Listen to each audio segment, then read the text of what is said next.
Well, today I've decided to install the Maxair fan. It's going to be dry for a few days, so it seems like a good time to do it. There are a lot of good videos out there on putting a Maxair fan in a Promaster, so I'm not going to try to better any of those. I don't think I could, but I've watched a few of them. I'm just going to talk for a minute about a couple of things that I'm doing.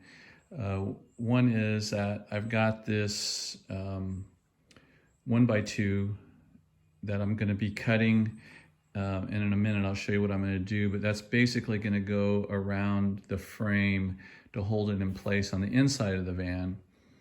I've kind of decided where I'm going to put the fan to make sure it doesn't interfere with anything else I'm going to do up on the roof, solar panels, etc. There's a funny little place on the roof of the Promaster, and I'm going to get up on the roof, and when I'm up there I'll show you what I mean, but I just wanted to do this part before I get up on the roof. Okay, so this is the shroud that will, once the hole is cut, the 14x14 hole is cut in the roof, this sits down into that hole, and this is the side that goes down. There will be holes in the roof that then screws will go through those. And then what I've done is I've cut the 1x2 to fit on here like so. So these will be on the ceiling on the inside, and that's going to give the screws something to bite into. And then of course it'll make it easier to kind of frame around the fan for the trim. So now I'm going to go up on the roof and I'll show you kind of how I've decided to do the hole. So I came up here on the roof with a blower to blow off the needles and leaves that have come down in the last storm. It's a little bit wet up here still, so I'm going to have to get a rag and clean it up. But I wanted to show you this spot here. So this is toward the front of the van. There's a place where the ridging on the roof is a little bit different.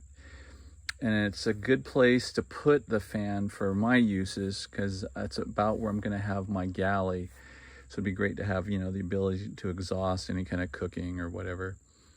And it's also kind of lucky that a 14x14 hole will fit in here in the flat areas so that there's less concern about, you know, getting a good seal on it. So I'm going to show you that here. Okay, I've got the frame in place now before I cut. I was trying to do this from the inside and working over my head and trying to hold it in place and draw and all that kind of stuff. It was just too hard, and I thought, man, I'm just going to come up on the top and do this. By putting it right here, it's almost completely on level flat roof instead of, you know, dealing with these things.